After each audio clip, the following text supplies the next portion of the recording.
Agyod ay masdam ko amin. Mayat dyan masyam tayo namin, narito na ang PIA News Cordillera. Patuloy ang paghahati ng pamahalaan ng murang bigas sa mga vulnerableng sektor sa lipunan. Benting Bigas meron na program, 2 araw na isinagawa sa La Trinidad, Benguet. Karagdagang detalye mula kay PIAUC intern Laika Shane Corpuz.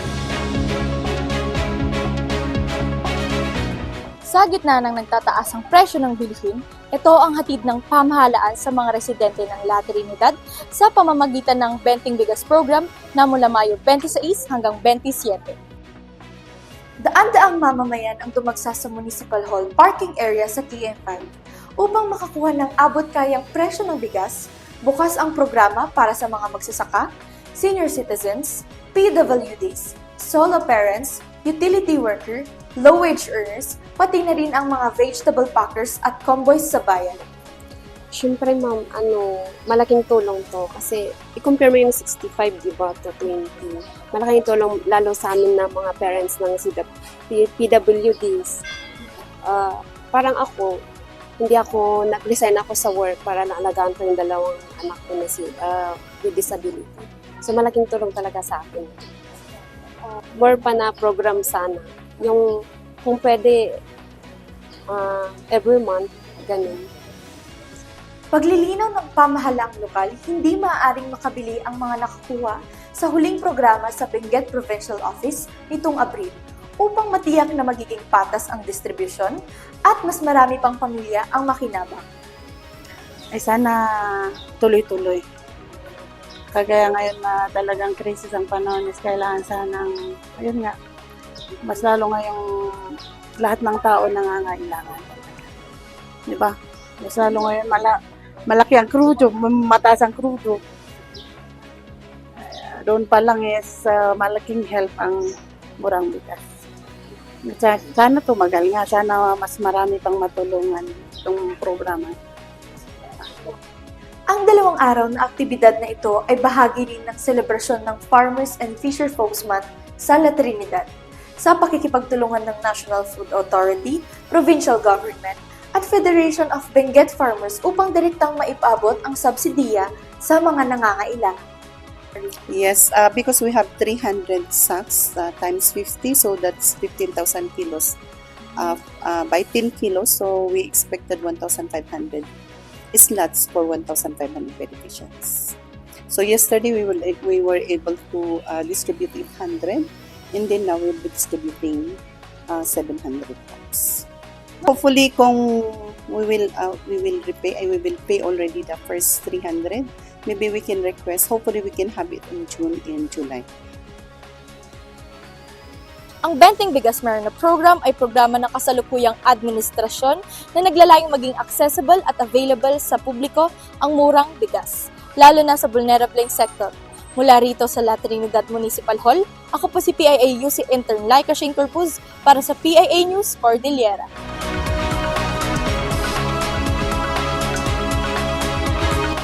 Sa ilalim sa full 4-year modern warfare curriculum ang mga bagong kadete ng Philippine Military Academy.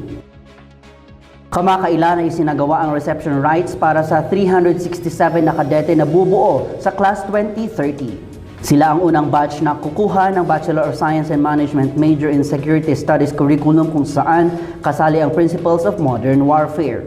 Ipakikilala ang mga kadeting ito sa micro-credential courses sa Artificial Intelligence, Data Analytics, Electronic and Hybrid Warfare at Unmanned Systems. Sa bagong curriculum, mahahasa ang kakayahan ng mga kadete sa territorial defense habang pinauunlad ang kanilang kaalaman at kasanayang mahalaga para sa pagiging opisyal ng Armed Forces of the Philippines. Sinimula ng PMA ang implementasyon ng bagong curriculum noong 2025 kasunod ng kautusan ni Pangulong Ferdinand R. Marcos Jr. para masiguro na handa sa modern warfare ang mga kadete.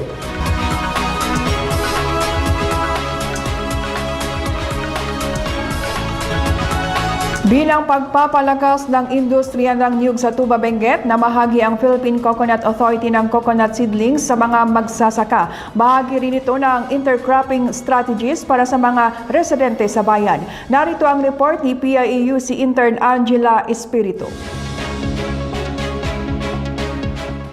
Sa gitna ng kinakaharap na hamon at krisis ng mga magsasaka, patuloy na tinututukan ng pamahalaan ang pagpapalakas ng sektor ng agrikultura at pagpapaunlad ng industriya ng niyog bilang suporta sa kabuhayan ng mga lokal na magsasaka. Namahagi ang Philippine Coconut Authority ng punla ng niyog sa mga magsasaka sa ilang barangay ng Tuba Benguet. Layunin ng pamamahagi ng punla na mapalakas ang industriya ng niyog at kabuhayan ng mga magsasaka sa bayan. Ayon kay Philippine Coconut Authority, Regional Manager Mark Roy Macanlalay, kayang mabuhay at tumubo ng niyog sa Cordillera basta't maitatanim ito sa lugar na nasa 600 meters above sea level. Anya, nakikita ngayon ang Cordillera at Northern Luzon bilang expansion area ng coconut industry sa Pilipinas upang mas mapalawak pa ang oportunidad para sa mga lokal na magsasaka. Actually, ang niyog po ay mabubuhay at tutubo basta po ito ay maitanim above 600 meters above sea level. So, pasok pa naman po yung elevation. Mabubuhay ang ating itatanim pero hindi siya magiging as productive ng mga nasa mabababang barangays. So, nagkaroon din po ng launching ang PCA sa Barangay San Pascual na doon po may mga initial na po tayong mga farmers doon, may naitanim na rin doon sa barangay. At ngayon din, meron na rin tayong mga verified at mga napuntahan na napasyalan na ng ating pong mga agriculturists ng mga pwedeng mga maging coconut farmers po natin. Binigyang diin din nito ng kahalagahan ng bawat magsasaka at kung paano sila nakakatulong sa kabuhayan at ekonomiya ng ating bansa. Once na ma-empower natin ang ating mga farmers, gaganda ang buhay, lalakas ang kita, mabubuhay ang ekonomiya kasi may pera ang ating mga farmers, meron silang power to buy, kumbaga iikot ang economy. Ipinaliwanag din ng mga kinatawan ng PCA ang kahalagahan ng industriya ng niyog, kasama ang mga paraan upang mapataas ang kalidad at ani ng mga tanim. Para naman sa mga benepisyaryo, ang tinanggap nilang tulong ay malaking hakbang upang mapalawak ang kanilang mga taniman at mapaganda ang kabuhayan ng bawat magsasaka. Kapag prutas ang tinanim mo, forever na yan, hindi ka magtatanim ulit. At yung mga mga program nila, ang gaganda ng program nila, ang gagawin lang namin mga farmers gawin lang namin yung mga dapat namin gawin, magtanim, mag-alaga, mag-harvest, parang ganun, tapos mag-comply sa mga requirements po. Ang alam po mapapataas pa namin mga ani namin tulad ng ginagawa naming organic farming or natural farming as farmers for indigenous knowledge systems and practices. Nagkaroon din ng pagpupulong kung saan tinalakay ang mga hakbang upang mapataas ang kita at masiguro ang pamalihan ng mga ani ng mga magsasaka rito sa Tuba Benguet. Kasama rito ang formal na pagsuporta at pagpapatupad ng Sagip Saka Act upang mas mapalakas pa ang sektor ng agrikultura sa buong bayan. Ang aktibidad ay bahagi ng selebrasyon ng Farmers and Fisherfolks Month. Layunin nitong siguraduhin na lalong lumakas ang industriya ng niyog sa bansa at tumaas ang antas ng buhay ng bawat pamilya ng magsasaka. Mula dito sa munisipalidad ng Tuba Benguet, ako po si PIAUC Intern Angela Espiritu para sa PIA News Cordillera. Kamakailan ay bumisita sa lalawigan ng Kalinga si Agriculture Secretary Francisco Chu Laurel Jr. Tiniyak ng opisyal ang pagtatatag ng rice processing system at food hub na may cold storage facility sa probinsya bilang pagpapalakas sa sektor ng agrikultura. Si Irene Siknao para sa balita. Nangako si Department of Agriculture Secretary Francisco Chu Laurel Jr. na magtatayo ng rice processing system at food hub with cold storage dito sa Kalinga upang mapalakas ang sektor ng agrikultura. Binigay ng kalihim ang kanyang commitment para sa mga proyektong ito nang bumisita siya sa Kalinga kamakailan. Ang mga nasabing pasilidad ay planong itayo sa isang 50-hectare lot na pagmamay-ari ng Kalinga Provincial Government na nakalaan para sa pagtatatag ng isang rice and corn complex. Today I commit to our governor, our congresswoman, and sa inyo, vice governor, to everybody that we will put up a rice processing system as soon as possible. I think sa laking facility mo, nag-upgrade ito namin sa previously na ho. So, yung pinakamalaki natin para sa matulong ho, lalo na sa presyo ng ating mga palay, sa ating mga farmers, sa lalo na ng panahon. We will try to build it starting this year. And hopefully matapos natin next year. Ang rice processing system ay isang state-of-the-art facility na naglalaman ng mga makabagong kagamitan para sa pagpapatuyo at paggiling ng palay. Sa pamamagitan nito, may tataas ang kalidad ng bigas, mababawasan ang post-harvest losses, at makakatulong sa mga magsasaka na may benta ang kanilang ani sa mas magandang presyo. Ang problema dito, unang-una, limitado yung kalye, medyo isolated. So ang kailangan na solusyon dyan is mag-invest talaga ang gobyerno sa local government at sa mga co-op at maglagay ng rice processing system dito sa lalong madaling panahon. No? Among others, pati drying systems para hindi na mahawakan ng trader ang mga magsasaka dito. At kaya nilang itago ang palay na mas matagal at hindi sila subject to kailangan ng ibenta kaagad. Sabing pagbisita ni Chu Laurel Kalinga, ininspeksyon niya ang warehouse ng NFA sa Bulanao, Tabuk City. Nakipagdialogo din siya sa mga magsasaka kung saan direkta niyang narinig ang hinaing ng sektor at tinugunan ang mga ito. Pinangunahan din niya ang turnover ng iba't ibang agricultural interventions sa Agri-Serbisyo Caravan, kabilang dito ang turnover ng mahigit 4 na milyong pisong halaga ng farm machineries at equipment sa mga farmers organizations at pamamahagi ng mahigit 100,000 halaga ng indemnity check sa mga corn farmers. We are thinking very much from the DA. At least kitang lang nga dahil tinted na grants me gapay traktor, gapay repair at beto. Tampok din si Serbisyo Caravan ang launching ng Benteng Bigas program ng lokal na pamahalaan ng Kalinga. Implement pa yung provincial government sa Kalinga. Partnership National Food Authority and the Food Terminal Incorporated. Kasi karoon di another venue for yung overpriced rice. Din sa Serbisyo Caravan ang distribusyon ng fingerlings sa mga fisherfolk, kabiwan ng Pangulo, Diskwento Caravan at iba pang mga serbisyo ng mga ahensya ng gobyerno.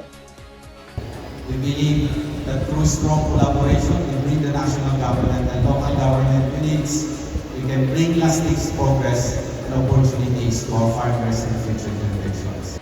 Ideal Signal mula PIA Kalinga para sa PIA News Cordillera.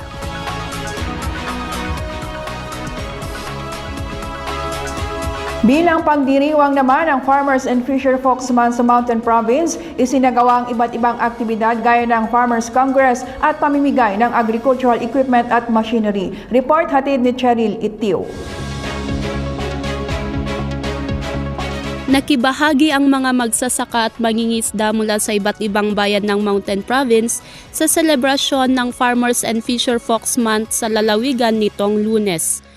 Tampok sa programa ang heirloom rice presentation, demonstration on soil sampling techniques, analysis gamit ang soil test kit, at discussion ukol sa financial services na alok ng ACPC.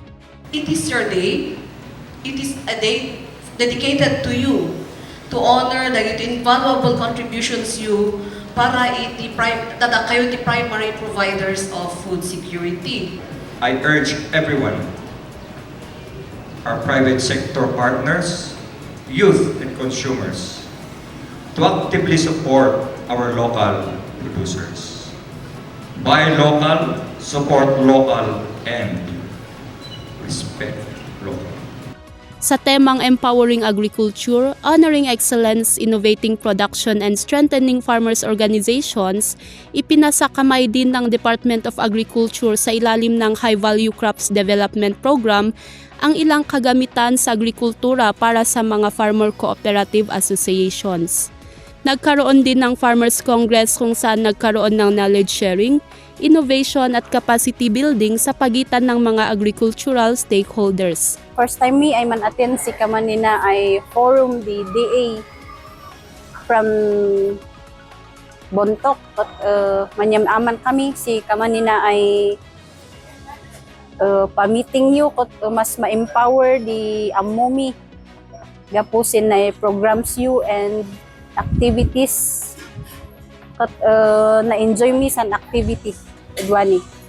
Kinilala rin ang mga outstanding farmers and fisherfolk na nagpamalas ng excellence sa sustainable agriculture, environmental stewardship at community leadership. Mula rito sa Mountain Province, Cheryl Itiu para sa PIA News Cordillera.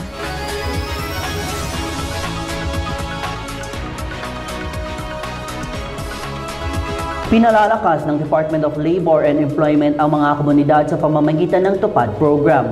Mga benepisyaryo sa Tanulong Sagada Mountain Province nagpasalamat sa programa. Ang tulong panghanap buhay sa ating disadvantaged o displaced workers o TUPAD ng Department of Labor and Employment ay patuloy na nagbibigay ng kaunlaran sa mga komunidad kagaya ng Barangay Tanulong sa Sagada Mountain Province. Para sa benepisyaryo na si Sylvia Tiwakan, ang TUPAD ay hindi lamang nagbigay ng trabaho para sa mga senior citizen, nagbigay din ito ng pagbabago sa kanilang barangay. Yaman kami is na naayaya programa ay inyalidakan da kami at na ay tinungpal mi. Ninparigat kami isnan na munalaan misnan bato ngem adut ay benepisyo ay interna isnan na ay barangay mi isnan umay id uskilaan mabalin ay uminan ulay panag-udan mabalin ay uminan na lugan id uskilaan mi. Umaasa din ito na magpapatuloy pa ang programa upang mas marami pa ang matulungan. Salamat yaman kunda kayo ay nang iman mandus na at sapay kuma ta itultuloy pay ay bumadbadang isnan ilimi itanulong. Ang TUPAD ay isang short-term emergency employment initiative ng DOLE na naglalayong matulungan ang mga displaced, underemployed at seasonal workers. Sa ilalim ng programang ito, ang mga benepisyaryo ay maaaring magtrabaho sa mga proyektong panlipunan tulad ng pagkukumpuni, pagpapanatili o rehabilitasyon ng mga kalsada. Mahigit 40 na overseas Filipino workers sa Abra nagbenepisyo sa iba't ibang programa ng OWA. Mga benepisyaryo nagpahayag ng pasasalamat sa pamahalaan. Magbabalita si Jam Malingan.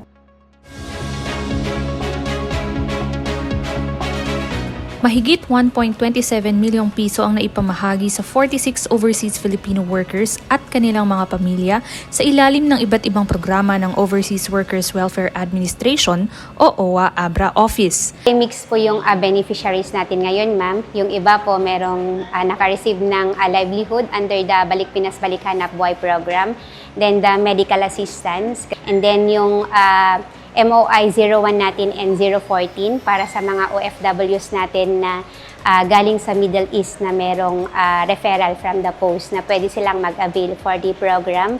And then the rebate. So yung rebate program natin, ito naman yung binabalik natin sa mga OFWs. And then for the bereavement assistance natin. Nagpasalamat naman si Myra Tugadi, isa sa mga benepisyaryo na nakatanggap ng bereavement assistance at scholarship para sa kanyang anak. Ang asawa niyang mangingisda sa Taiwan ay presumed dead matapos maiulat na missing noong 2017. Dito nga inawat ko sa kadak ko na tulong para kanyami. Lalo kanyami nga nagiina. Tanay lasin kami matibalayan. Adam mo trabaho sa rumbas lang mati sweldo. Yaman ako na iti tulong iti uwang sa tadak ko talaga ti pagkakanyami dito nga naawat ko sa rin tulong. Hinihikayat ng OWA ang mga OFWs na magparehistro sa OWA para sa karagdagang proteksyon at benepisyo galing sa gobyerno. Mula dito sa Abra, Jam Malingan para sa PIA News Cordillera.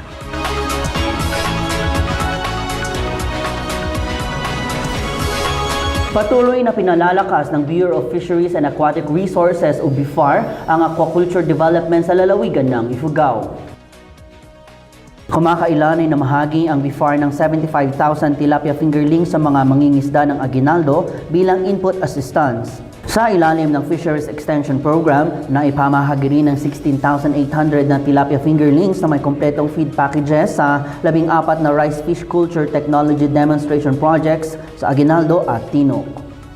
Samantala, 54,000 tilapia fingerlings din na may kompletong feed packages ang naipamahagi sa 45 units livelihood project sa Tinok sa ilalim ng Special Area for Agricultural Development o SAAD program. Layunin ng mga inisyatibong ito na mapanatili ang fish production, mapaunlad ang kabuhayan ng mga mangingisda at maitaguyod ang enterprise development sa lalawigan.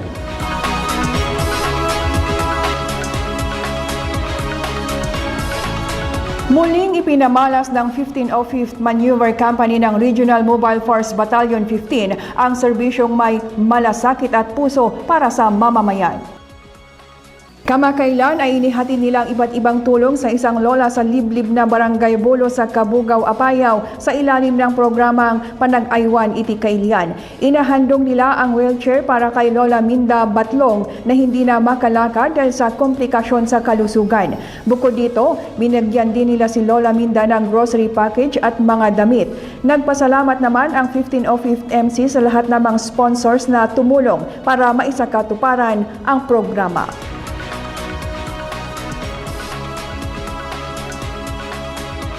Tampok ang galing at talento ng mga international at local artists sa International Art and Cultural Exchange na ginanap sa Baguio City. Silipin ito sa report ni PIAUC intern Mark Angelo Villanueva. Mas nagiging makahulugan ang sining kapag nag-uugnay ito ng mga tao mula sa iba't ibang panig ng mundo. Dito sa Centennial Hall ng University of Baguio, nagsama-sama ang mga artists mula sa iba't ibang kultura at bansa.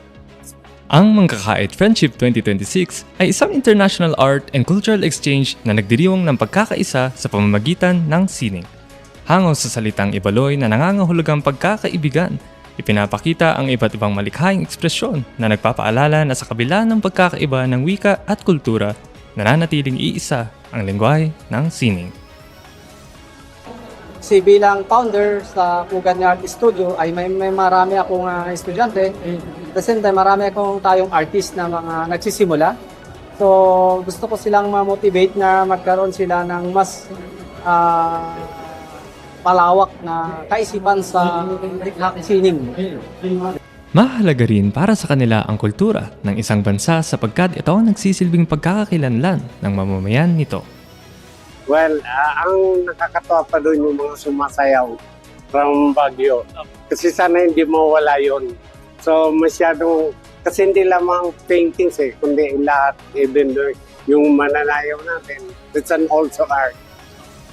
Naniniwala ang mga manlilikha rito na lahat ay may talento sa mundo ng sining at kailangan lamang itong suportahan at matulungan na makita sa sarili. Kasi unang-una sa aking pananaw, lahat tayo may artistic talent. Pinanganak tayo meron na. So, kailangan lang i-cultivate natin ang ating knowledge and pag-aralan pa rin bukod sa practice. So kaya dapat natin silang tulungan. Oo. Ayon kay Art Lozano, hindi ito ang unang pangyayari ng programa. Nauna itong isinaayos sa Spain at sumunod sa Vietnam bago nabuo ang ideya na magkaroon din ng International Arts and Cultural Exchange sa Pilipinas. So kami naman ay hindi na kami nagpaligoy-ligoy pa na gusto rin namin i-host na kahit wala kaming kakayanan na mag-host ng ganitong International Cultural Exchange. Pero yun kasi yung passion natin na magkaroon talaga ng interaction at saka magkaroon ng mas malawak na sa sining yung mga artists natin. So, gusto ko silang i-collaborate o interact dito sa ganitong event. Higit pa sa mga painting at malikhaing ekspresyon, nagsisilbing paalala ang Mangkakait Friendship 2026 na maaaring mabuo ang pagkakaibigan at pagkakaunawaan sa pamamagitan ng sining. Naging tahanan ng sining at koneksyon ang Centennial Hall ng University of Baguio. Patunay na kayang paglapitin ng sining ang mga tao saan mang mapanig ng mundo magmula. Mula rito sa University ng Baguio, ako po si PAAUC Intern Mark Angelo Villanueva para sa PAA News Cordillera. Ipinagdiwang ng Barangay Tabaaw sa Kapangan, Benguet ang kanilang second Dukto Festival noong May 25. Ang pagdiriwang ay sumentro sa mayamang pamanang agrikultura at makulay na kultura ng barangay. Tampok din dito ang pinagmamalaking produkto ng komunidad, ang dukto o kamote, habang itinataguyod ang iba pang lokal na produkto na gawa ng mga residente. Nagpahayag naman ng suporta ang pamahalaang panlalawigan sa mga grassroots tourism initiatives at sustainable local livelihood sa Benguet. Hanap mo ba ay adventure at bagong experience this summer? Subukan ang aquacycle sa Tapa Water and Adventure Park sa Pudtol, Apayao. Kamakailan ay binuksan ang bagong atraksyon na ito sa Lower Maton. Perfect ito para sa mga pamilya, magkakaibigan o magkakaibigan at adventure seekers. Ang mga paddle boats available in different sizes na swak para sa mga mas maraming bisita. Hinihikayat ng pamahalaang lokal ang mga bisita na subukan ang bagong adventure na ito. Pinalalakas ng Philippine Information Agency Cordillera ang ugnayan nito sa barangay level para masiguro na nararating ng napapanahon, mahalaga at tamang impormasyon ang mga liblib na komunidad sa rehiyon. Barangay Information Officers Network inilunsad sa Tuba, Benguet. May ulat si Jonalyn Ponciano. Inilunsad ng Philippine Information Agency Cordillera ang Barangay Information Officers Network o BION sa Tuba, Benguet noong May 25. Pinangunahan ni PIA CAR Regional Head Jason Legyab at Tuba Mayor Clarita Salongan ang nasabing paglulunsad. Ang BION ay inisyatibo para mabigyan ng kasanayan at mapalakas ang mga Barangay Information Officer na magsisilbing katuwang ng PIA sa pagpapakalat ng angkop at napapanahong mga impormasyon. Ang goal natin talaga is to strengthen yung grassroots communication natin, no? And we should, information should not stop sa ating municipal level, sa ating provincial level, but rather dapat pumasok sa sitios, ating mga purok, at sa ating mga household mismo. Yun. So that's the goal of BION. Again, thank you so much. Welcome to the municipality. No adapay manan kastoy. Of course, da kayo nga participants, da kayo manan tapno ma-perfectyo. Nagito'y ti challenge tayo nga barbarangay, nga naisulsulin nagito'y signal tayo, medyo amo tayo, awan signal ti daduma. Kat dayto yan siguro mat iti mangited. Wino mang address kadagidjay nga challenge tayo, wino problema iti barbarangay nga ma-form dayto yan nga bayan tayo. Halos 30 na barangay information officers ng bayan ang aktibong nakibahagi sa aktibidad. Sa suporta ng LGU Tuba at ng PIA, inaasahang isasagawa pa ang ibang aktibidad na magpapalakas at ahasa sa kakayahan ng mga information officers. Ado nga pwesto dahil dyan encounter tayo nga dahil tayo matlang mismo dahil sa mga sama ka dahil constituent tayo and knowing saan dito amuno kasanong sungbatan nga dahil makayayo kadakwada and din masatisfied and dito nga talaga kadakal nga challenge kada tayo and through dito'y dumat nga pwesto tinadal tayo and hopefully nga rod kat maitultuloy dito nga narogyan tayo and mas adupay dahil gizay maadal tayo and mai-apply tayo. Kas ubing ngay kat kuan ngay po mas ma-enhance ngay po tayo kumati pa nag-usar tayo iti AIs in a good way. Tapos DJ pa nag-usar tayo ngay iti phones or digital digital tayo matang tapno kasangay kat kuangay haan lang po nga push or haan nga maibati lang amin ti trabaho iti ubing. Siniguro naman ng pamahalang lokal ng Tuba ang buong suporta sa bayon na isang hakbang para sa pagpapaunlad ng serbisyo publiko at sa community connectivity sa bayan. Isasagawa ang bayon sa iba pang munisipyo ng Benguet at mapalalawak sa iba pang lalawigan sa Cordillera. Jonalyn Ponciano para sa PIA News Cordillera.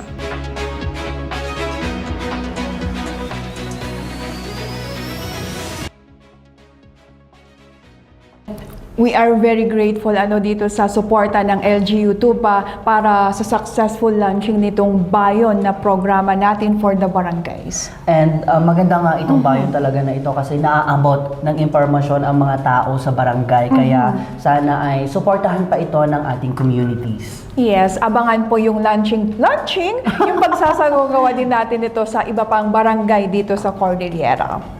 So, yan lamang ang ilan sa mga balitang ating nakalap ngayong linggo. Para sa iba pang news updates, i-follow kami sa aming Facebook, PAA Cordillera Administrative Region, at sa X-App sa PAA_Cordillera. Mag-subscribe din po sa aming TikTok, Spotify at YouTube channel na PAA Cordillera. Ako po si Debbie Vasco Gasingan. At ako naman po si Clint Isvan Totanes, Naimbag Amalang.